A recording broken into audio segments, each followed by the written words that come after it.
mengingatkan Pak Prabowo, meskipun dia bagian dari oligarki sebelumnya, laksanakan itu rencana mau berdamai dengan koruptor, bicara PSN, akhirnya populer nih istilah omon-omon. Nah, kita tidak mau istilah ini, ternyata sangat pantas juga disematkan kepada Anda sebagai presiden. Kalau omon-omon itu Anda ngeritik Anies, nah sekarang sudah jadi presiden, jangan justru bahwa label omon-omon ini lebih pantas disematkan kepada Anda sebagai presiden. Buktikan bahwa Anda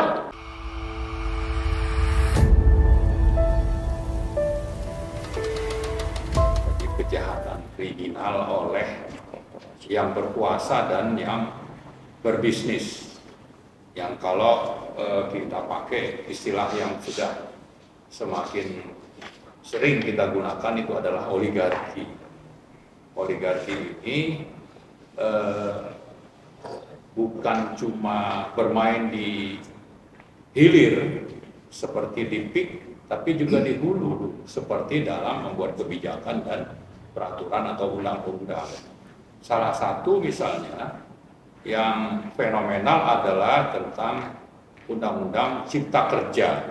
Bagaimana oligarki berperan. Waktu kita lihat daftar ya, jadi undang-undang itu kalau mau dibentuk ada orang dari pemerintah, ada dari DPR, tapi juga ada pengusaha dalam menyusun itu dari perencanaan pembentukan undang-undang itu. Nah, itu sangat banyak oligarkinya, pengusahanya yang terlibat. Maka tidak heran ya bahwa meskipun undang-undang atau rencana, bukan sektor udah jadi undang-undang ya, itu diputuskan oleh MK, ini harus diperbaiki dalam 2 tahun karena banyak melanggar konstitusi. Itu oleh oligarki ini diabaikan. Jadi proses DPR menghasilkan undang-undang yang bermasalah, ditemukan di MK bahwa ini banyak yang harus dirubah, harus diperbaiki, tapi oleh rezim oligarki itu tidak menunggu 2 tahun diterbitkan perpu.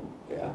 Sehingga misalnya kalau salah satu contoh uang negara yang hilang itu adalah bahwa batu bara itu bukan barang yang kena pajak, sehingga negara kehilangan pendapatan sekitar 150 triliun. Ini lebih besar dibanding misalnya kita bicara perubahan PPN dari 11 ke 12 itu hanya menghasilkan sekitar 80 triliun. Ya, jadi ini sebagai contoh bagaimana oligarki itu mencengkram bukan cuma dari sisi ekonomi, juga dari politik sampai ke semua aspek kehidupan kita.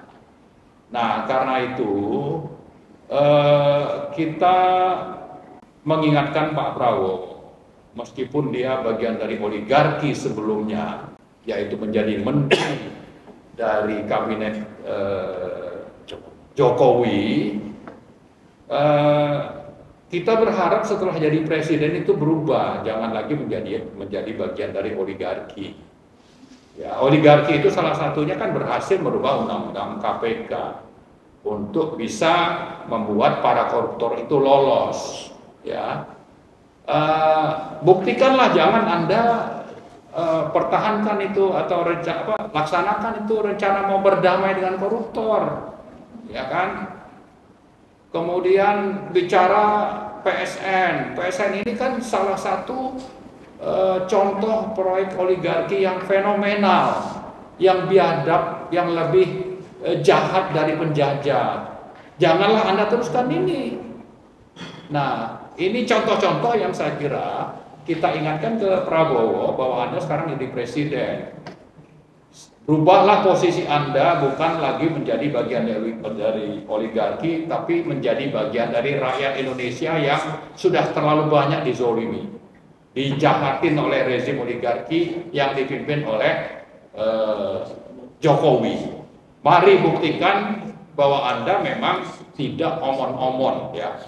Saya ingatkan istilah omon-omon ini muncul di Januari 2024 saat ada debat capres yang akhirnya populer nih istilah omon-omon. Nah, kita tidak mau istilah ini, ternyata sangat pantas juga disematkan kepada Anda sebagai presiden. Kalau omon-omon itu Anda ngeritik Anies karena dianggap retorika, tidak sesuai antara perkataan dengan perbuatan, ini muncul dari Prabowo. Karena menganggap Anies ini hanya omong kosong. Bahwa saya misalnya katanya itu waktu itu kalau bicara pertahanan lebih paham dan yang saya omongkan itu adalah benar. Maka dia pakai untuk menyerang Anies itu istilah omon-omon. Nah sekarang sudah jadi presiden, jangan justru bahwa label omon-omon ini lebih pantas disematkan kepada Anda sebagai presiden. Buktikan bahwa Anda memang presiden yang sesuai antara perkataan dengan perbuatan. Jadi jangan bela oligarki, jangan menjadi bagian oligarki, tapi jadilah rakyat, bagian dari rakyat yang sudah sangat dizolimi dan ingin perbaikan. Buktikan bahwa Anda akan melakukan perbaikan termasuk menangkap para koruptor. Dan koruptornya itu salah satunya adalah Jokowi, kemudian ada di sana Aguan, ada Salim, dan sekian banyak menteri termasuk misalnya Airlangga yang terlibat dalam mafia CPO, ya. Mafia CPO, kemudian Bahlil itu adalah bagian dari mafia tambang, ya. Kemudian saya kira Erick Thohir dan sebagainya. Buktikan itu. Saya kira itu saja. Makasih.